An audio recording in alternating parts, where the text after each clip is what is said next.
Hello dear students, NCERT chemistry series class 11th में आज हम करेंगे unit 3 classification of elements and periodicity in properties का lecture 5th करेंगे। 4th इसके पहले हुआ है, उसमें हम कवर नहीं कर पाए, तो बाकी हम इसमें करते हैं। जो जो चीजें हमने पढ़ा है वो पढ़ा, सारी चीजें physical properties, chemical properties, ionisation enthalpy, electron gain enthalpy, ये सारी चीजें पढ़ रखी हैं। मीन्स डेल्टा इजी एंथैल्पी, ये इलेक्ट्रॉन गेन एंथैल्पी है। इसी तरीके से डेल्टा आई एच, ये सब यूज किया है। ये सब किस तरीके से, ये इसकी नेगेटिविटी पर ज्यादा ध्यान दिया जाता है। ये मोर नेगेटिव जैसे जैसे हम आगे चलेंगे होता रहेगा। ये आपका आयनाइजेशन एंथैल्पी है, मीन्स एक इलेक्ट्रॉन हम अगर किसी में ऐड करते हैं तो कितनी एनर्जी की रिक्वायरमेंट होती है। मीन्स जो हम एनर्जी लगाते हैं हमेशा पॉजिटिव होती है, एंडोथर्मिक होती है, और जो हमें मिलती है वो एक्सोथर्मिक होती है। वो हम आगे सब पढ़ेंगे। यहाँ फिलहाल पीरियोडिक टेबल पर सारा कुछ जो है ध्यान से उस पीरियोडिक टेबल के हिसाब से करना है। क्वेश्चन नंबर 19 तक हमारा हुआ था।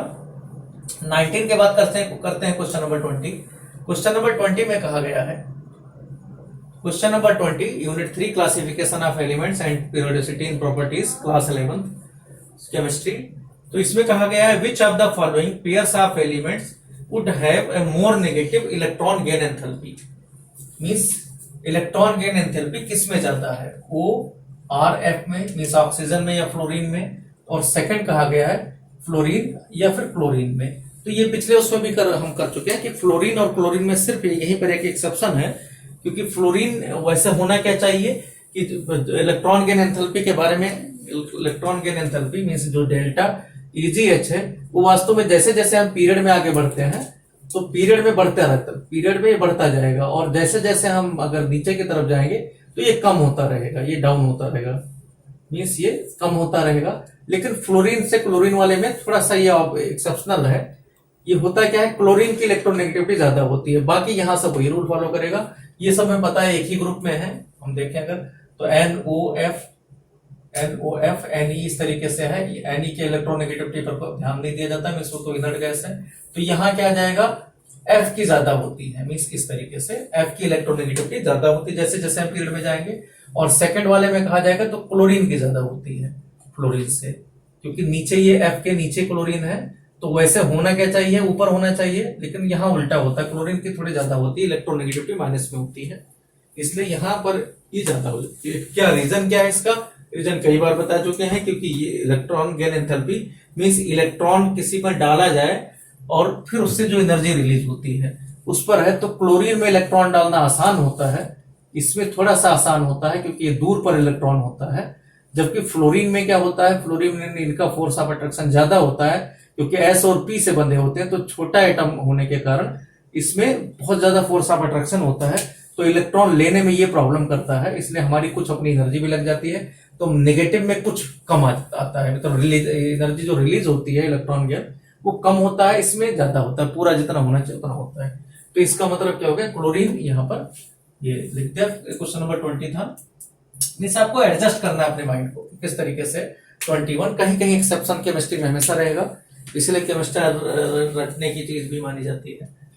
क्वेश्चन नंबर 21 में है कि would you expect the second electron gain enthalpy of oxygen as positive, more negative और less negative than the first, justify your answer. कहा क्या गया है इसमें कि would you expect the second electron gain enthalpy of oxygen, oxygen का second electron gain enthalpy कहा गया है। इलेक्ट्रॉन गेन एंथैल्पी इसकी बात की गई है। एंथैल्पी मैंने बताया था, एंथैल्पी का पुराना नाम हीट था, आज के टाइम में इसको एनर्जी कह देते हैं। ये सारी चीजें हम थर्मोडायनामिक्स में क्लियर करेंगे। तो यहाँ देखो कहा कि इलेक्ट्रॉन गेन एंथैल्पी अगर इसकी करें ऑक्सीजन की, तो ऑक्सीजन की जो फर्स्ट हम देखते हैं, फर्स्ट का मतलब है ऑक्सीजन का अगर इलेक्ट्रॉनिक कॉन्फ़िगरेशन देखें तो 8 एटॉमिक नंबर है, तो 1s2 2s2 और ये आपका 2, और यहाँ हो जाता है 2p4। तो 2p4 में यहाँ तक तो चलो ये बंद गया। उसके बाद यहाँ जरूरी होता है 2p 2s2, तो चलो यहाँ आपका दो इलेक्ट्रॉन हो गए अपोजिट स्पिन के। पी वाले से सारा कुछ डिफाइन होगा। यहाँ देखो ये अब देखो इसमें क्या है कि एक इलेक्ट्रॉन, इसके पास केवल एक इलेक्ट्रॉन पेयर है। अगर ये इसको हटा दे मीन्स इसको अगर हटा दे तो उससे फायदा क्या होगा कि ये आपका इस तरीके से बन जाएगा, मीन्स नाइट्रोजन जैसा बन जाएगा। तो ये आसानी, अगर नाइट्रोजन जैसा बन गया तो ये इसके हाफ फिल्ड हो जाएंगे, मीन्स सबके सभी स्टेबल पोजीशन पर आ जाएगा। तो इसीलिए क्या होता है इसमें कि एक इलेक्ट्रॉन बड़ी इजिली इसमें अगर आप हटा, यहां से इलेक्ट्रॉन गेन एंथैल्पी के बारे में है, एक सेकेंड, क्वेश्चन में कहा गया है इलेक्ट्रॉन गेन एंथैल्पी की बात है, ठीक है। तो यहाँ इलेक्ट्रॉन हटाना नहीं है, इलेक्ट्रॉन देना है। इसमें कहा गया अभी एक इलेक्ट्रॉन अगर हमें दे रहे हैं इसको, तो होगा क्या, अगर इलेक्ट्रॉन हम देना चाहते हैं तो इसमें क्या आ जाएगा कि एक इलेक्ट्रॉन हमने यहां मान लो इसको दे दिया, तो उससे क्या होगा, यहां कुछ ना कुछ एनर्जी रिलीज होगी। अब अगर यहां पर देखो क्या है, जब ये इलेक्ट्रॉन यहां दे देंगे तो किस फॉर्म में बन जाएगा, O माइनस के फॉर्म में बन जाएगा। अब एक इलेक्ट्रॉन और इसमें अगर मीन्स O में हमने एक इलेक्ट्रॉन दिया तो O माइनस में बन गया, तो डेल्टा Tg, यहाँ H कोई वैल्यू नेगेटिव में आ गया होगा, मीन्स कुछ एनर्जी रिलीज हुई। अब क्या प्रॉब्लम है, अब अगर हम O माइनस में मीन्स इसमें एक इलेक्ट्रॉन और देना चाहें, अब एक इलेक्ट्रॉन अगर और देना चाहें तो O माइनस होगा क्या, O माइनस का स्ट्रक्चर क्या आ जाएगा, इसका मतलब क्या है, इसके पास जो बाहर की तरफ आया मीन्स ये ऑक्सीजन का जो इसके बाहर वाला टर्म्स है, ये वाला एक इलेक्ट्रॉन ये नेगेटिव है ही। अब दूसरा इलेक्ट्रॉन अगर नेगेटिव दे रहे हो तो क्या करेगा, ये इससे रिपल्स करेगा। अब रिपल्स करेगा तो क्या हो जाएगा, उससे क्या होगा, एक तो छोटा आइटम पहले से ही है तो यहाँ अट्रैक्शन लूज करेगा, अट्रैक्शन लूज करेगा तो उसकी वजह से क्या हो जाएगा, यहाँ पर यहाँ एनर्जी रिलीज नहीं होती है, आपको और एनर्जी देनी पड़ेगी। तो इसीलिए इसका डेल्टा इजी क्या आ जाएगा, ये इनर्ट जैसा बिहेव करने लगता है और ये आपका पॉजिटिव आ जाता है। तो पॉजिटिव इसलिए आ जाता है क्योंकि एक इलेक्ट्रॉन इसके पास पहले से नेगेटिव है, O माइनस आपने बना ही दिया है। तो जितने भी माइनस वाले हैं वो नॉन मेटल्स वाले वो ये बिहेवियर करेंगे, सेकंड आयोनाइजेशन एंथैल्पी उनका पॉजिटिव मींस इनर्ट गैस के आसपास की तरह बिहेव करने लगता है, क्योंकि यहाँ रिपल्सन हो जाता है, अट्रैक्शन कम हो जाएगा और उसकी वजह से हमें जो है यहाँ पॉजिटिव मिल जाता है। तो ये आपको कहा गया है, ये शायद बताना है जस्टिफाई योर आंसर। तो ये आपका कहा गया है कि क्या होगा सेकंड आयोनाइजेशन, तो सेकंड आयोनाइजेशन एंथैल्पी आपका पॉजिटिव हो जाता है यहाँ पर। तो सब याद वाद करने वाली चीजें हैं, थोड़ा बहुत माइंड में रखो। क्वेश्चन नंबर 22 है, what is the basic difference between the terms electron gain enthalpy and electronegativity. अब कहा गया electron gain enthalpy, electron gain enthalpy ये क्या है, एंथैल्पी ये पहले से बता चुके हैं, डेफिनेशन है सिर्फ। और कहा गया इलेक्ट्रोनेगेटिविटी, दोनों हैं क्या, तो दोनों में बात क्या है, दोनों टेंडेंसी क्या है, दोनों की टेंडेंसी होती है इलेक्ट्रॉन गेन करने की, दोनों में इलेक्ट्रॉन गेन करने की टेंडेंसी को कहते हैं, चाहे वो इलेक्ट्रॉन गेन एंथैल्पी हो या फिर इलेक्ट्रोनेगेटिविटी हो, तो दोनों टेंडेंसी को। लेकिन एक क्या है, एक में सीधा क्वांटिटी देता है, मींस उसमें एनर्जी कितनी रिलीज हो रही है इलेक्ट्रॉन गेन एंथैल्पी में, यहाँ पर हीट के फॉर्म में, मींस एंथैल्पी का मतलब हीट होता है, एनर्जी मींस यहाँ क्या है डेल्टा इलेक्ट्रॉन गेन एंथैल्पी कुछ मिलता है, क्वांटिटिव वैल्यू होता है, ये क्वांटिटिव वैल्यू पे डिफरेंस पूछा गया। इलेक्ट्रोनेगेटिविटी में क्या होता है, ये इसकी इलेक्ट्रोनेगेटिविटी कोवैलेंट से है, मींस किस तरीके से कोवैलेंसी बनती है उस पर डिपेंड करता है। दूसरी चीज क्या है, और चीजें इसमें क्या है, इलेक्ट्रॉन गेन एंथैल्पी में अगर देखें तो यहाँ पर क्या है, आपका नेगेटिव जैसे जैसे पीरियड में जाओगे बढ़ता रहेगा। इलेक्ट्रोनेगेटिविटी में आपको कहीं कहीं जो है प्रॉब्लम भी आएगी, क्योंकि जैसे आप देखोगे नॉन मेटल्स के तो ज्यादा होते हैं इलेक्ट्रोनेगेटिव, लेकिन आप नीचे जाओगे तो कम भी होता जाएगा, कहीं कहीं आपको रिएक्शन जैसे क्लोरीन ब्रोमीन, उसमें फ्लोरीन और क्लोरीन में ही क्लोरीन ज्यादा एक्टिव हो जाता है, तो ये सब थोड़ी बहुत चीजें इसमें रहेगी। तो इलेक्ट्रोनेगेटिविटी वास्तव में कोवैलेंसी पर डिपेंड करता है, जबकि इसका मतलब है इलेक्ट्रॉन गेन करने में जो एनर्जी हमें जो रिलीज हो रही है एनर्जी, उस एनर्जी को कहते हैं। तो ये दोनों में डिफरेंस है, बाकी बुक में आप और देख लेना, कोई और ज्यादा मिल जाए। क्वेश्चन नंबर 23 है, how would you react to the statement that the electronegativity of N on Pauling scale, Pauling ने एक एक्सप्लेन पर हर एक का बैलेंस ही रखा था। पॉलिंग ने क्या कहा था, वही कि अगर मान लो कोई चीज किसी के आउटर मोस्ट में जितने इलेक्ट्रॉन है उस तरीके से उसकी बैलेंसी हो जाती है, मींस जिसके एक है एक होता है, दो है तो दो है, तीन है तीन है, चार है, पांच है तो -3 हो जाएगा, -8 कर देना है, और 6 है तो 6 -8 कर देना, 7 है तो 7 -8 कर देना है, 8 है तो 8 -8, मतलब इसका कुछ भी नहीं होता, 0, तो ये -1 हो जाता है, ये हेलोजन ग्रुप आ जाता है, ग्रुप नंबर 17 जिसको कहते हैं, ये 16 के -2 हो जाता है, इस तरीके से 15 वाले का -3 हो जाता है। तो ये इन्होंने इस तरीके से इसका 4 + 4 -4 दोनों हो जाता है। कार्बन वाली फैमिली है 14 वाली, तो ये आपके इस तरीके से। तो अब आपका क्या है, ये 13 वाली एल्युमिनियम वाली फैमिली है, बोरॉन वाली फैमिली कह सकते हो। तो ये सब इन्होंने बताया था, ये एस ब्लॉक का हो गया 1 2 वाला। तो ये आपका इन्होंने कुछ बेसिक एक बताया था। तो कहा गया ये कहां तक सही है, तो ये बिल्कुल सही नहीं है। जैसे how you do react to the nitrogen के केस में, अब नाइट्रोजन के केस में अगर करो तो नाइट्रोजन का एटॉमिक नंबर क्या होता है, 7 होता है। आप करोगे इसको तो 1s2 2s2 और आपका 2p3 आएगा। तो यहां देखो, यहां पर आपका ये p इस तरीके से 3 ये आपका इलेक्ट्रॉन इसमें आ जाते हैं 3 ऑर्बिटल में एक एक करके। अब इसमें क्या कहा गया है कि n ऑन पॉलिंग स्कूल कहा गया n का 3.0, अगर n का कहा जाए पॉली स्केल पर कि 3.0 इसका इलेक्ट्रोनेगेटिविटी है, तो क्या सही है? नहीं, ये सही नहीं है। तो आपका आंसर क्या होगा, सही नहीं है, क्योंकि इलेक्ट्रोनेगेटिविटी केवल इसी पर डिपेंड नहीं करता कि इसमें 5 है तो 3 हो गया, ऐसा नहीं है। ये 5 भी हो सकता है, बहुत सारे कंपाउंड ऐसे हैं, कम भी हो सकता है। जैसे आपके जो बहुत सारे ऑक्साइड बनते हैं, NO ले लो, NO है, N2O4 है, इस तरीके से आपके बहुत सारे यहाँ पर अलग अलग बैलेंस आ जाएगी। जैसे इसमें n का इलेक्ट्रोनेगेटिविटी ऑक्सीजन के -2 है तो n का +2 आ गया। ऐसे आपके n के बहुत सारे, आपके NH3 है, NH3 या N2O4 में देखोगे तो यहाँ पर भी ज्यादा आ जाएगा इसका, या NO2 ले लो, NO2 भी बनता है, NO2 में क्या आ जाएगा, n का +4 आ जाएगा। तो ये डिपेंड करता है कि कंपाउंड में किस तरीके से है, उस हिसाब से इसकी बैलेंसिंग पर आती है, वो हम अगले चैप्टर में पढ़ेंगे। तो ये सही नहीं है कि इसका 3 कह दिया गया तो 3 है, लेकिन वो बेसिक कंपाउंड बनाने के लिए तो शुरू में बताया गया था, तो उसको भी हम लेकर चलते हैं। इसी तरीके से क्वेश्चन नंबर 24 है, कहा गया describe the theory associated with the radius of an atom as it gains an electron and loss an electron. आपको ये थ्योरी को बतानी है कि इलेक्ट्रॉन किस तरीके से, अगर एक इलेक्ट्रॉन कहीं गेन किया जाए, दिया जाए, तो क्या होगा, मींस एनायन की किस तरीके से रेडाई होती है, और दूसरा जो है कैटायन की किस तरीके से होती है। तो यहां हम करते हैं क्वेश्चन नंबर 24। क्वेश्चन नंबर 24 में कहा गया है कि describe the theory associated with the radius, means atomic radius की बात की है, लेकिन एटॉमिक रेडियस से क्या ड्राइव करना है, एटॉमिक रेडियस से हमको ड्राइव क्या करना है, आयनिक रेडाई पता करना है। तो आयनिक रेडाई ये करना है, और आयनिक रेडाई हमें 2 तरीके से होता है। आयनिक रेडाई 2 तरीके से, कौन कौन से, एक आपका रेडाई है जो प्लस वाला मींस कैटायन, एक कैटायन वाला रेडाई, और दूसरा एनायन। तो ये दोनों तरीके के पूछे गए हैं। तो यहां है क्वेश्चन नंबर में सबसे पहले कहा गया फिर कि गेन, ये पार्ट है गेन, मींस कोई अगर यहाँ पर एक कोई आपका एलिमेंट ले लिया जाए, मान लो हम कोई ले ही लेते हैं, क्लोरीन मान लो ले लिया हमने, या फ्लोरीन ले लिया, फ्लोरीन और छोटा है।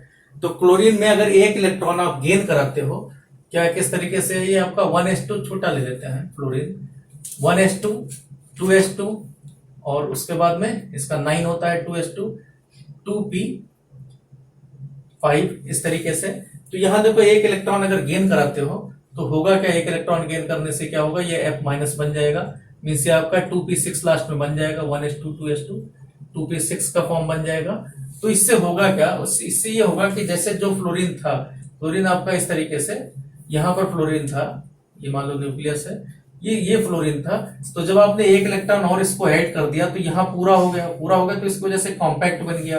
कॉम्पैक्ट होने से होगा क्या कि जो F- है, आपका F- है, उसका जो साइज है वो क्या हो जाएगा, साइज बढ़ जाएगा।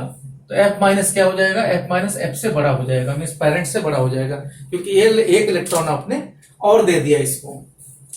मींस F तो पहले आप ये था ही, हुआ क्या यहाँ पर, F पहले तो आपका किस स्टेट में था, पहले ये था ही न्यूट्रल स्टेट में, मींस ये बंधा हुआ था। अब जब एक इलेक्ट्रॉन और दिया गया तो एक इलेक्ट्रॉन देने से होगा क्या, यहाँ पर ये आपका क्या जाएगा, F- एक इलेक्ट्रॉन और ज्यादा हो गया, तो इसकी वजह से ये आपका यहाँ पर आपस में इलेक्ट्रॉन का, एक तो ये जो पहले इसका कुछ बना हुआ था, मान लो Ze और E जो इसके आउटर मोस्ट के सेल के बीच में फोर्स ऑफ अट्रैक्शन था, कुछ बना हुआ था। अब एक आपने बढ़ा दिया तो डिसबैलेंस हो जाएगा, तो क्या हो जाएगा, क्लाउड, ये क्लाउड की तरह बनने लगेगा, मींस बाहर की तरफ भागेगा। तो बाहर की तरफ भागेगा तो इसका मतलब F- क्या होगा, साइज बड़ा हो जाएगा। इसी तरीके से अगर मान लो वीक पार्ट कहा गया है कि अगर हम इलेक्ट्रॉन किसी में अगर रिमूव कराते हैं, इलेक्ट्रॉन सेकेंड पार्ट कहा गया कि अगर लॉस ऑफ इलेक्ट्रॉन, मान लो सोडियम है, अब सोडियम में क्या है 281 है, हम 1s2 में करें तो 1s2 2s2 और 2p6 यहां तक नियॉन हो गया और 3s1 यहाँ है। अब एक इलेक्ट्रॉन अगर हम इसमें से हटा दें, एक इलेक्ट्रॉन हटेगा तो Na+ हो जाएगा। अब जब Na+ करोगे तो क्या आ जाएगा 1s2 और ये आपका 2s2 2p6 आ जाएगा। तो अब यहाँ क्या आ जाएगा, एक आपका लेवल ही खत्म हो गया, उसकी वजह से Na+ में क्या होगा, यहाँ मान लो आपका इस तरीके से था, अगर हम पुराने वाले के हिसाब से देखें तो 281 था, तो 2 वाला 8 वाला और 1 वाला, अब क्या होगा केवल 2 और 8 वाला रहेगा।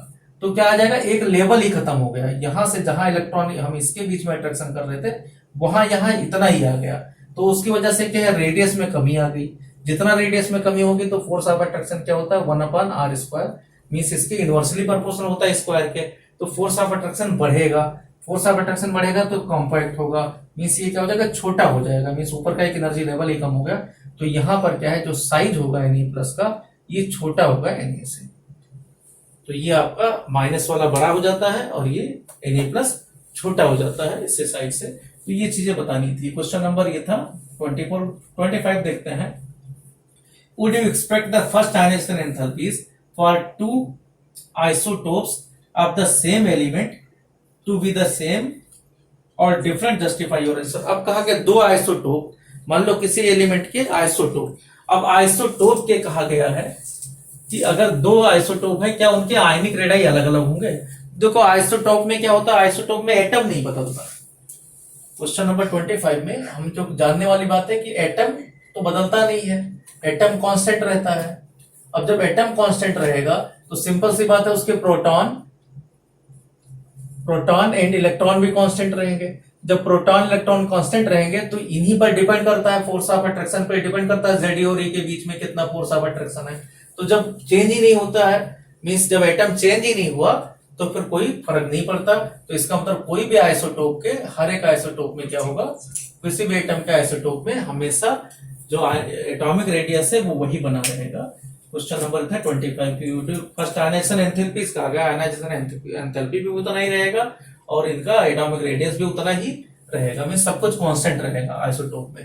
तो ये आप कह सकते हो डेल्टा IH इसमें कांस्टेंट रहेगा। कुछ भी यहाँ इलेक्ट्रॉन गेन एंथैल्पी भी कहेंगे, इजी भी कांस्टेंट रहेगा, सब कुछ कांस्टेंट रहता है आइसोटोप में, ये माना जाता है। क्वेश्चन नंबर 26 है what are the major differences between metals and non metals. ये बचपन से करते आए हैं। मेटल्स के बारे में पता है, मेटल्स कहाँ होते हैं, हम पीरियोडिक टेबल के हिसाब से देखें तो ग्रुप 1 वाले 2 वाले ये सब मेटल हैं, ग्रुप 1 2 और बीच में D वाले भी मेटल्स हैं। जैसे जैसे हम नीचे जाएंगे मेटल इसका मेटालिक कैरेक्टर बढ़ता जाएगा। जितने P वाले हैं सब नॉन मेटल्स हैं, P1 से लेकर P6 तक, मींस ग्रुप नंबर 13 से लेकर ग्रुप नंबर 18 तक ये सब नॉन मेटल्स। ग्रुप नंबर 18 तो इनर्ट गैस है, 17 तक ये सब नॉन मेटल हैं। तो नॉन मेटल इस तरफ होते हैं, इनर्ट भी आ गए नॉन मेटल में ही। तो नॉन मेटल वाले राइट में होते हैं और मेटल वाले लेफ्ट में होते हैं। और दूसरी चीज क्या है, मेटल से इलेक्ट्रॉन देते हैं, मींस इलेक्ट्रॉन रिमूव करते हैं, इनका आयनाइजेशन एंथैल्पी कम होता है, जबकि उधर आयनाइजेशन एंथैल्पी ज्यादा होगा। तो ऐसे तरीके से इलेक्ट्रॉन गेन एंथैल्पी उनका मोर नेगेटिव होगा नॉन मेटल्स का। और मेटल्स के ऑक्साइड जो होते हैं ये बेसिक नेचर के होते हैं, जबकि नॉन मेटल के जो ऑक्साइड हैं वो एसिडिक नेचर के होते हैं। तो ये सारी चीजें हैं। मेटल्स में हीट, ये सब कंडक्टिविटी पता है, मेटल्स में आसानी से हो जाते हैं, नॉन मेटल में कंडक्टिविटी, हीट और इलेक्ट्रिसिटी की नहीं होती। ये सब बचपन से पढ़ते आ रहे हैं। मतलब यहाँ हमें जो समझना है वो पीरियोडिक टेबल के हिसाब से समझना है। तो पीरियोडिक टेबल में हम यही चीजें पढ़ेंगे, आयनाइजेशन एंथैल्पी और एनर्जी के फॉर्म में। तो मेटल्स आपके शुरू में होते हैं, मींस ग्रुप 1 2 में, बाकी P वाले ब्लॉक में नॉन मेटल सब इकट्ठा करके लिखे गए हैं। बीच में ट्रांजिशन एलिमेंट है। क्वेश्चन नंबर 27 में कहा गया है कि use the periodic table the answer of the following questions. Correct, periodic table से आपको इन सब के क्वेश्चन बताने हैं। कहा गया identify an element with 5 electrons in the outermost shell. कहा गया किसी के आउटर मोस्ट शेल में 5 इलेक्ट्रॉन्स हैं तो कहां पर होगा। तो देखो 5 इलेक्ट्रॉन्स वाला कहां होगा, आपको पता है 6 इलेक्ट्रॉन जब होते हैं, अगर 5 इलेक्ट्रॉन तो P5 करके ही होगा, क्योंकि D5 तो हो नहीं सकता। तो P5, अब P5 कहां होता है हम देखें अगर, तो NP6 कहां होता है, ये आपका इनर्ट गैस है। ये जितने इनर्ट गैस हैं सब इस पर आएंगे, ग्रुप नंबर 18। तो P5 कहां होगा, ग्रुप नंबर 17 पर होगा। ये आपका ग्रुप नंबर 17 मींस हाइड्रोजन वाले जितने हैं सब में P5 वाले आएंगे। इसी तरीके से बी पार्ट का आ गया है कि identify the element that to tend to lose 2 electrons. 2 electrons कौन लूज करता है? ग्रुप 2 वाला करता है। तो ग्रुप 2 वाले जितने हैं वो सभी, ये ग्रुप 17 था फर्स्ट वाला, ग्रुप 2 वाले जितने हैं वो सब के सब आपके एलिमेंट, नाम भी लिख सकते हो इसमें कौन कौन से। आपका बेरिलियम से शुरू करो, बेरिलियम तो चलो छोटा एलिमेंट है, बाकी मैग्नीशियम और बाकी कैल्शियम, इन सब तरीके के स्ट्रांसियम फ्रांसियम जितने भी हैं सब आ जाएंगे इसमें। क्वेश्चन नंबर इसी का थर्ड पार्ट कहा गया, सी पार्ट है। सी पार्ट है identify an element that to tend to gain 2 electrons. 2 electrons कौन गेन करेगा? जैसे हाइड्रोजन 1 इलेक्ट्रॉन गेन करता है, तो ग्रुप नंबर 16 वाला मींस ऑक्सीजन फैमिली वाला, ऑक्सीजन सल्फर वाला फैमिली, ये हमेशा क्या गेन करेगा? ये 2 इलेक्ट्रॉन गेन करेगा। तो ये आपका सी पार्ट का क्वेश्चन हो गया। डी पार्ट कहा गया identified the group having metals. तो मेटल वाला कौन सा ग्रुप है? मेटल वाले हमारे सभी को आगे group 1 2। Non metals P block वाले जितने हैं, पी ब्लॉक वाला जितना है सबके सब मींस ग्रुप नंबर 13 से लेकर ग्रुप नंबर 18 तक ये सबके सब नॉन मेटल्स हैं। इसी तरीके liquid as well as gas at room temperature, ये कौन सा? मरकरी। मरकरी क्या होता है? मरकरी नॉन मेटल्स है जो लिक्विड फॉर्म में होता है। इसी तरीके से गैस की बात करें तो गैस में कौन कौन से आ जाएंगे? ग्रुप नंबर 18 के जितने नॉन मेटल्स हैं ये सबके सब गैस हैं। इसी तरीके से ग्रुप नंबर 17 की बात करें तो ग्रुप नंबर 17 में आपका आ जाता है हाइड्रोजन में 2 फ्लोरीन और क्लोरीन, ये दोनों गैस है। ब्रोमीन आपकी लिक्विड है, ब्रोमीन ये लिक्विड में है। तो ये सब चीजें याद, ग्रुप 18 में सबके ये all are gases. Non metal की बात कर रहे हैं, ग्रुप नंबर 17 में फ्लोरीन क्लोरीन है। ग्रुप नंबर 16 की बात करें तो यहां पर ऑक्सीजन है और नहीं है, ऑक्सीजन ये अकेला गैस है। ग्रुप नंबर 15 की बात करें तो नाइट्रोजन अकेला गैस है। उसके बाद ग्रुप नंबर 14 में क्या आ जाएगा? कार्बन आ जाएगा, वो नहीं है। तो यहाँ नाइट्रोजन, ऑक्सीजन और इसके 2 ब्रोमीन इसका लिक्विड में है और ग्रुप नंबर 18 में ऑल गैसेस हैं और ग्रुप नंबर 1 हाइड्रोजन भी गैस है। ग्रुप नंबर 1 तो मेटल वाले में हाइड्रोजन गैस है और नॉन मेटल्स में ये सब गैसेस हैं। इस तरीके से इनके आंसर्स हैं, बाकी भी आप देख लेना। इसके बाद में है 28 है the increasing order of reactivity among group 1 element is this, ठीक है, whereas that among group 17 elements is this. Explain. कहा गया रिएक्टिविटी की बात है, केमिकल रिएक्टिविटी जो लास्ट में था। अब केमिकल रिएक्टिविटी किस पर डिपेंड करता है? कि उस सब आउटर मोस्ट सेल पर डिपेंड करता है। आउटर मोस्ट जो इलेक्ट्रॉन है आउटर मोस्ट सेल का, उसी पर सारा रिएक्टिविटी डिपेंड करेगा कि कौन ज्यादा रिएक्टिव है कौन कम रिएक्टिव है। तो मेटल्स में क्या होता है? मेटल्स में आप देखोगे तो मेटल्स में इस ग्रुप 1 की बात है तो उसमें कहा गया कि ग्रुप 1 में अगर चले तो उनमें सीरीज ये बनती है लिथियम, सोडियम और पोटेशियम, फिर रुबिडियम और सीजियम। उसके बाद अगर नॉन मेटल में सब ग्रुप नंबर 17 की बात करें, ये ग्रुप नंबर 1 की बात है इस मेटल में, और ग्रुप नंबर 17 की बात है जो हाइड्रोजन वाले ग्रुप हैं उनमें देखो क्या होता है। हाइड्रोजन वाले में कहा गया है कि इसमें उल्टा होता है, फ्लोरीन, क्लोरीन, ब्रोमीन, ये जनरल बात कही गई है। वैसे क्लोरीन ज्यादा एक्टिव होता है, आयोडीन। तो ये कह रहे हैं जनरली अगर बात करें तो इसमें क्या होता है, इसमें डिक्रीज होता है, मीन्स ऊपर की तरफ जाओगे तो, जबकि यहाँ क्या होता है, यहाँ जैसे जैसे आप टॉप टू बॉटम जाओगे ग्रुप में तो क्या होता है, इनकी रिएक्टिविटी, केमिकल रिएक्टिविटी बढ़ती है। ये आपकी रिएक्टिविटी, यहाँ रिएक्टिविटी अगर देखें तो जो है ये बढ़ती। तो अब एक्सप्लेन करना ऐसा क्यों होता है। तो ऐसा इसलिए होता है क्योंकि जब आप इधर नॉन मेटल्स में जाओगे तो जैसे जैसे आप नीचे जाओगे तो क्या होगा, इलेक्ट्रॉन दूर होता जाएगा और यहाँ पर कोवैलेंट से बनता है। नॉन मेटल क्या होते हैं, कोवैलेंट से बनाते हैं, मीन्स इनका जो वैलेंसी है वो कोवैलेंट बॉन्ड बनाता है। यहाँ क्या है, यहाँ आयनिक बॉन्ड बनाता है। तो आयनिक बॉन्ड में क्या है, आयनिक बॉन्ड का मतलब है यहाँ क्या होता है, इलेक्ट्रॉन को लूज करना होता है। यहाँ जो रिएक्टिविटी है वो डिपेंड करती है इलेक्ट्रॉन लूज कितनी आसानी से कर रहा है। यहाँ पर electron lose, reactivity direct proportional होती है, रिएक्टिविटी डायरेक्ट प्रोपोर्शनल होती है कि इलेक्ट्रॉन लूज कितनी इजीली कर रहा है। जबकि यहाँ क्या है, यहाँ आपके गेन पर डिपेंड कर रहा है। यहाँ कोवैलेंट बॉन्ड बनाता है तो किस तरीके से, तो जब देखो यहाँ क्या होगा, यहाँ जितना दूर होता जाएगा, मीन जितनी जैसे जैसे आप आगे बढ़ोगे तो दूर होता जाएगा, न्यूक्लियस से दूर होता जाएगा, तो जब न्यूक्लियस से आपका दूर होता जाएगा, मान लो जितना दूर होता गया उतना ही इलेक्ट्रॉन निकालना आसान है। जबकि इसमें क्या है, इसमें ऐसा है कि आपको जोड़ना है, इस बॉन्ड बनाना है, मीन्स इस तरीके से बॉन्ड बनाने हैं। अब जितनी दूर रहेगा न्यूक्लियस से उतना ही बॉन्ड बनाना मुश्किल हो जाएगा। तो इसीलिए जैसे जैसे नीचे जाते हैं कोवैलेंट बॉन्ड आसानी से नहीं बन पाता है, और जबकि यहां पर इलेक्ट्रॉन लूज आसानी से हो जाता है, क्योंकि न्यूक्लियस से जितना दूर जाएगा इलेक्ट्रॉन लूज करना आसान रहता है। इसीलिए क्या होता है, रिएक्टिविटी की बात करें तो मेटल्स में जैसे जैसे आप ग्रुप में अंदर जाओगे टॉप टू बॉटम बढ़ता जाएगा, जबकि इसमें घटता जाएगा। तो ये चीज है, क्योंकि ये कोवैलेंट से बनता है, ये आपका इलेक्ट्रोवैलेंट बॉन्ड बनते हैं, मींस इलेक्ट्रॉन लूज करके आयनिक बॉन्ड बनाते हैं, वो हम आगे पढ़ेंगे अगले चैप्टर में। ये हो गया एक। क्वेश्चन नंबर 29 है, right the general outer electronic configuration of S P D and F block elements. F block, D block और एस ब्लॉक, इनके किस तरीके से जनरल इलेक्ट्रॉनिक कॉन्फ़िगरेशन है। तो एस ब्लॉक में कौन कौन से आते हैं, एस ब्लॉक एलिमेंट में अगर हम देखें तो एस ब्लॉक एलिमेंट में ग्रुप 1 ग्रुप 2 आता है, ग्रुप 1 एंड ग्रुप 2। तो इनके अगर हम देखें यहाँ पर इलेक्ट्रॉनिक कॉन्फ़िगरेशन ग्रुप सेकंड, तो क्या आ जाता है लास्ट में, क्या आ जाएगा NS1 टाइप का, यहाँ NS2 टाइप का आ जाएगा। इस तरीके से इसके पहले और भी मीन्स जो इनर्ट गैस वो रहेगा N-1 करके, बाकी सब तो रहेगा मीन्स लास्ट में जो हम लास्ट लिख रहे हैं ये इस तरीके से आ जाएगा। एटॉमिक नंबर पता है, इधर 1 के बाद यहाँ पर कितना आ जाता है 10 11 आ जाएगा, 11 के बाद में 11 8 19 हो जाएगा, फिर 37 हो जाएगा। इस तरीके से आगे बढ़ते रहेंगे, 55 हो जाएगा, यहाँ एक एक बढ़ जाएगा। NH2 इस केवल हीलियम को छोड़ दो, ये पहला वाला छोड़ दो, तो क्या ये 3 से ले लो, 3 8 11।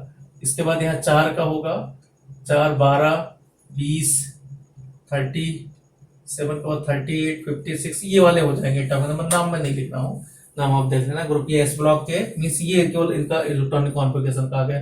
पी ब्लॉक की बात करें तो पी ब्लॉक में क्या होगा, यहाँ से स्टार्ट होगा NH2 के बाद में, तो यहाँ लास्ट में कहाँ खत्म होता है NP1 NP2, इस तरीके से NP2 NP6 तक, मीन्स NS से शुरू होगा, NS01 से लेकर शुरू होगा 1 से 2 तक, और बाकी ये आपका इस तरीके से चलता रहेगा। इसके पहले भी हो सकते हैं, मीन्स हम उसी पीरियड की बात कर रहे हैं जिस पीरियड में है। तो NP6 पर खत्म होता है पी ब्लॉक। डी ब्लॉक का अगर बात करें तो डी ब्लॉक का इलेक्ट्रॉनिक कॉन्फ़िगरेशन क्या होता है, यहाँ आपका क्या होगा लास्ट इलेक्ट्रॉन आपका डी में खत्म होगा, मींस N लास्ट वाला तो आपका P पर नहीं खत्म होता है, S पर ही खत्म होता है, मींस यहाँ NS 0 से लेकर 2 तक रहेगा, उसके पहले रहेगा D N-1 D 1 से लेकर 10 तक रहेगा, और इसी तरीके से इधर आगे आपका रहेगा P रहेगा मींस N-1 P का टर्म्स आएगा P1 to 6, मींस ये इस तरीके से रहेगा। लास्ट वाला हम लिख रहे हैं इस तरीके से। इसी तरीके से एफ ब्लॉक में देखेंगे तो एफ ब्लॉक में क्या आ जाएगा, एफ ब्लॉक का एलिमेंट जो आएगा लास्ट में क्या आ जाएगा, लास्ट में आपका NS2 तो रहेगा 0 से लेकर 2 तक। इसी तरीके से इसके पहले N-1 रहेगा, N-1 D इसमें केवल 2 तक रहता है, 0 से 2 इलेक्ट्रॉन रहते हैं, और N-2 भी रहेगा, N-2 इसमें F से लेकर 14 तक रहेगा। तो ये इस तरीके से ये आपके इलेक्ट्रॉनिक कॉन्फ़िगरेशन, एक एक करके देख लेना, वो बहुत हो चुका है, ये हम लास्ट का सिर्फ बता रहे हैं। 30th क्वेश्चन है, assign the position of the element having outer electronic configuration. Outer electronic configuration देख के उस एलिमेंट को के बारे में बताओ, उनका नेम करना है, पोजीशन करना है कि कहां पर वो है, उसका नाम भी शायद बताना है, नहीं बताना है। हैविंग आउटर इलेक्ट्रॉनिक कॉन्फ़िगरेशन केवल उसकी पोजीशन बतानी है, नंबर बता देना। सबसे फर्स्ट है कि किसी का इलेक्ट्रॉनिक कॉन्फ़िगरेशन ये दिया गया है NH2 और NP4 ये दिया गया है, और फॉर N=3, इसका मतलब क्या है कि N की जगह 3 है, इसका मतलब तीसरे पीरियड की बात है। तो लास्ट वाला क्या है 3P4 है, आप से भी देख सकते हैं। उसके पहले क्या है 3S2 है, तो इसका मतलब ये आपका फोर्थ वाला P4 वाला कहाँ आता है, देखो P6 वाला इनर्ट है, इस ग्रुप नंबर 18 है। उसके पहले 17 वाले में P5 आ गए, 16 वाला हो गया, तीसरे में 2 4 6 एलिमेंट हो गए, तो ग्रुप 16 की बात कर रहे हैं। अब इसके पहले क्या रहा होगा, इसके पहले फिर क्या रहा होगा, रहा होगा नियॉन रहा होगा, मींस 2P6 रहा होगा, पूरा हम लिख देते हैं 2S2 रहा होगा, 1S2 रहा होगा। तो 2 2 4 6 10 2 12 4 16 वाला है, मींस ये सल्फर एटम है, अगर चाहो तो लिख भी सकते हो सल्फर एटम के बारे में कहा गया। सेकंड पार्ट कहा गया है, क्योंकि जितना पीरियोडिक टेबल की प्रैक्टिस हो जाए आपकी, कहा गया सेकंड पार्ट में n इक्वल टू 4 है और यहाँ है n-1 d2 n-2, इस तरीके से कहा गया n इक्वल टू 4 है। तो इस एलिमेंट के बारे में अगर देखो तो आपका क्या आ जाएगा, n-2 मीन्स 4s2 लास्ट में है, उसके पहले क्या है 3d2 है। तो आप देखो इलेक्ट्रॉनिक कॉन्फ़िगरेशन से देखोगे तो इसके पहले क्या रहा होगा, 4 यहाँ आ ही गया, 4 का सबसे पहला है, 3s3p रहा होगा, मीन्स 3s2 रहा होगा, 3p6 रहा होगा, फिर 3d का नंबर आया होगा। इसके पहले क्या रहा होगा, 1s2, 2s2, 2p6 रहा होगा। तो इसका मतलब ये होगा 2 2 4 6 10 2 12 6 18 2 20 2 22, तो 22 एटॉमिक नंबर वाला। तो 22 किसके बाद है, कैल्शियम का होता है 20, तो कक्षक स्कैंडियम, उसके बाद में टाइटेनियम रहा होगा, टाइटेनियम का ही 22 है। हाँ ठीक है, तो ये आ गया। इसी तरीके से थर्ड देखते हैं। थर्ड में कहा गया n-2, उसके बाद में f7 n-1, ये ब्लॉक का एलिमेंट लग रहा है, n-1 d1। इसी तरीके से n-2, n का वैल्यू कहा गया 6 है, तो n का वैल्यू 6 है, इसका तो छठे पीरियड का है, तो 6s2 लास्ट में आ गया, ये हम लिख देते हैं 6s2 लास्ट में है। और यहाँ आपका आ जाएगा 5d1,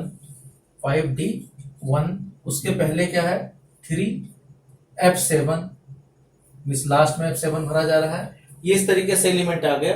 अब आगे देखो क्या क्या होगा, तो आप वहां से देख लेना क्या क्या हम करते हैं। 1s2 से स्टार्ट करेंगे, 1s2 2s2, 2 मीन्स क्या है, यहाँ से देख लें अगर हम, तो इसके पहले 3 तक ही दिया गया है ना, 6-2 4 तक है, एक सेकंड, ये 4f7 है, 3 में तो होता नहीं, 4f7 तक है। तो हम देखें 1s2 2s2 2p6 ये सब भरते जाएंगे, 3s2 3p6 3d भी आएगा क्योंकि 4f की बात है, तो 3d भी आएगा, 3d 10 के 10 भरा जाएगा। उसके बाद क्या होगा, 4s2 भी रहेगा, 4p6 भी रहेगा, 4p6 भी रहेगा, 4d क्योंकि 5d तक है तो 4d 10 भी रहेगा। तो आप इतना जोड़ लो, बाकी चीजें जोड़ देनी है, तो 10 6 16, 16 2 18, 10 28, 6 34, 2 36 और 6 42 और 4 46, 46 और ये कितना है 10, तो 56 के आसपास आ रहा है। 56 का नहीं है ये और एलिमेंट, क्योंकि f में है, तो देख लेना कितना है, f7 n- ये एलिमेंट आना चाहिए, n-1 d 2 1 3 3 7 10, तो यहाँ पर है। और यहाँ कितना आना चाहिए, 4d देखना आ रहा है नहीं आ रहा है, आप बस से देख लेना, तो 56 आ रहा है, 64 के आसपास आएगा। ये फिर से जोड़ देना, कुछ गलत किया है मेरे ख्याल से। तो ये कितना आ गया, 2 2 4 6 10 2 12 6 18, तो यही आ गया 18 और 12 30 और 6 36 10 46 आया, 46 और 10 56 आ रहा है, ज्यादा आना चाहिए। अभी 5 तो लिखा ही नहीं, एक सेकंड, ये इतना। इसके बाद 5s2 क्योंकि 5d तक है ना, तो 5s2 5p6, इसका मतलब क्या हो गया, यहाँ पर 64 आएगा। ठीक है, 64 वाला एलिमेंट। अब 64 वाला एलिमेंट क्या है, अगर आपको याद है तो लिख देना, नहीं फिर कोई जरूरत नहीं। 64 वाला एलिमेंट आपका होना चाहिए, ये एफ ब्लॉक में वही में क्या रहता है, जीडी है, ये आपका जीडी एलिमेंट है 64, क्योंकि एफ में इसका लास्ट इलेक्ट्रॉन आ रहा था। तो इस तरीके से इसको जोड़ देना। 5d था तो 5s 5p इसके पहले रहेगा। तो ये सब बेसिक क्वेश्चन थे। क्वेश्चन नंबर 30, क्वेश्चन नंबर 31 में देखते हैं हम। इसके बाद कुछ मल्टीपल चॉइस क्वेश्चन, 10 क्वेश्चन और हैं, उनको जल्दी जल्दी कर लेते हैं। क्वेश्चन नंबर 31 में है, 31 में एक टेबल बना रखा है। टेबल में कहा गया the first ionisation enthalpy at the second ionisation enthalpy, पहले वाले को डेल्टा आई H1 कहा गया है, दूसरे को डेल्टा आई H2 से कहा गया। Ionisation enthalpies in kilo joule पर mole and delta is means electron gain enthalpy, सब दे रखा है। Electron gain enthalpy in kilo joule of a few elements, ये इस तरीके से दे रखा है। सबसे पहला एलिमेंट है, कहा गया है फर्स्ट का दे रखा है, सेकंड दे रखा है, थर्ड दे रखा है, इस तरीके से दे रखा है। सबसे पहले कहा गया which of the above element is likely to be, number first है, सबसे फर्स्ट पार्ट है। कहा गया द लीस्ट रिएक्टिव एलिमेंट, सबसे पहले कहा गया सबसे कम रिएक्टिव कौन सा है, तो सबसे कम रिएक्टिव जो इनर्ट गैस होगा वही होगा जिसका प्लस 48 दे रखा है, इसका मतलब फिफ्थ वाला एलिमेंट है, फिफ्थ वाला इनर्ट गैस है।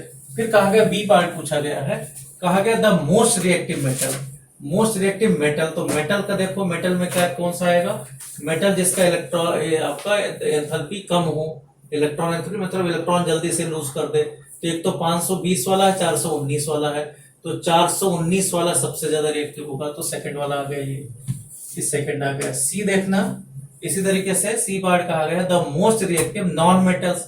अब मोस्ट रिएक्टिव नॉन मेटल में जिसमें माइनस में ज्यादा हो, मीन्स इलेक्ट्रॉन गेन एंथैल्पी देखना है। तो ये आपका क्या आ जाएगा, थर्ड वाला पार्ट। तो ये थर्ड हो गया, ये आपका थर्ड हो गया। इसी तरीके से डी देखते हैं। डी दिया गया है the least reactive non metals. एक तो नॉन मेटल्स हो और लीस्ट रिएक्टिव हो, बहुत कम रिएक्टिव हो। तो बहुत कम रिएक्टिव में आपका एक तो नॉन मेटल है, तो नॉन मेटल 295 वाला भी हो सकता है, इधर भी हो सकता है, लेकिन कहा गया लेस्ट रिएक्टिव हो। तो लेस्ट रिएक्टिव में क्या आ जाएगा आपका, जिसका आयनाइजेशन एंथैल्पी ज्यादा हो, मींस ये 1008, इसका मतलब फोर्थ वाला पार्ट आना चाहिए। फोर्थ वाले से भी और ज्यादा देख लेना, लेस रिएक्टिव कहा गया है, बहुत कम रिएक्टिव हो। तो 290 वाला 295, चलो और देखते हैं, पहले ई वाला पार्ट देख लेते हैं। ई वाले में कहा गया the metal which confirm a stable binary holding of the formula mx2। जो mx2 बनाए मींस 2 इलेक्ट्रॉन जो दे सकता है, 2 इलेक्ट्रॉन रिलीज कर सकता है। तो 2 इलेक्ट्रॉन रिलीज का मतलब जिसका सेकंड आयनाइजेशन एंथैल्पी ज्यादा ना, तो 6 वाला हो गया। तो ई पार्ट क्या आ गया, ई वाला तो 6 हो गया। उसके बाद एफ पार्ट भी है शायद। एफ पार्ट में कहा गया है, एफ पार्ट है, एफ कहा गया the metal which can form a predominantly stably covalent halide, means जो mx का फॉर्म बना है। तो mx के फॉर्म में तो सबसे पहला ही दिख रहा है mx के फॉर्म में, क्योंकि m मेटल बना है और x के साथ में, तो सबसे पहला वाला नहीं हुआ था, अभी फर्स्ट हो गया। तो कौन सा इसमें बचा, फर्स्ट सेकंड हाफ फोर्थ, ये है फोर्थ ही, ये है डी मींस जो फोर्थ वाला था 1008 और -295 था, वो आपका लीस्ट रिएक्टिव नॉन मेटल्स आ जाएगा। नॉन मेटल्स है में वही दोनों नॉन मेटल्स दिख रहे थे जो माइनस में, जिसकी इलेक्ट्रॉन नेगेटिविटी ज्यादा थी, क्योंकि इलेक्ट्रॉन गेन एंथैल्पी ज्यादा होगी तभी वो नॉन मेटल होगा, अदरवाइज नहीं होगा, क्योंकि नॉन मेटल ही लास्ट में जाके इलेक्ट्रॉन गेन एंथैल्पी ज्यादा देते हैं। तो ईजी डेल्टा एच जिसका ज्यादा है, डेल्टा ईजी एच वो ज्यादा होते हैं। क्वेश्चन नंबर 31 के बाद है क्वेश्चन नंबर 32। अब ये सब एमसीक्यू है। कहा गया predict the following stable binary compounds that would be formed by the combination of the following pairs of elements. अब कहा गया लिथियम और ऑक्साइड। अब लिथियम की एक वैलेंसी है, ऑक्सीजन की 2, तो Li2 फॉर्मूला बनेगा। इसी तरीके से दूसरा कहा गया मैग्नीशियम नाइट्रोजन।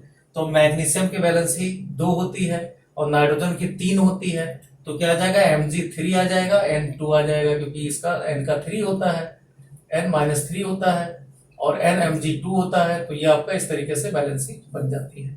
इसी तरीके से पार्ट कहा गया एल्युमिनियम आयोडाइड। तो एल्युमिनियम की 3 होती है और आयोडाइड की 3, तो Li3 हो जाएगा। इसी तरीके से सिलिकॉन ऑक्सीजन। तो सिलिकॉन किस ग्रुप का है, एल्युमिनियम ग्रुप का है, तो नहीं नमगलसी सिलिकॉन कार्बन ग्रुप का है और ऑक्सीजन आपका 2 वाला है, तो SiO2 बन जाएगा। इसी तरीके से कहा गया फास्फोरस एंड फ्लोरीन। तो फास्फोरस आपका 3 वैलेंसी वाला है और 5 भी होता है, तो PF3 या फिर PF5, क्योंकि इसकी दोनों वैलेंसी होती है। फास्फोरस की 5 होता है आउटर मोस्ट में, तो 3 भी बना लेता है और 5 भी बना लेता है। इसी तरीके से कहा गया एलिमेंट 71। अब 71 वाले का आपका देखना पड़ेगा। तो 71 का इलेक्ट्रॉनिक कॉन्फ़िगरेशन हम दूसरे मेथड से कर देते हैं। 2, 8, 18, 32 कितना आ गया, 32, 18, 50, 10, 60। उसके बाद में 60 और 8 कितना आ जाएगा, 68 हो गया और 3। तो आउटर मोस्ट में इसके 3 इलेक्ट्रॉन आएगा, इसका मतलब इसकी वैलेंसी 3 है। तो इसके साथ मिलाना किसको है, 71 के साथ में हमें मिलाना है साथ में फ्लोरीन। तो क्या आ जाएगा, यहाँ पर जो भी एलिमेंट x मान लो है, इसको x मान लेते हैं हम, तो x का 71 का क्या आ जाएगा, XF3। और वैसे देखना चाहो तो 71 किसका होता है, 71 हमारा होता है लेंथेनियम का, नहीं 71 होता है ल्यूटिनियम का, तो Lu का होता है LuF3। अगर पीरियोडिक टेबल याद है तो यहाँ से देख सकते हो। इसी तरीके से 33 क्वेश्चन देखते हैं। क्वेश्चन नंबर 33 में कहा गया in the modern periodic table the period indicates the value of atomic number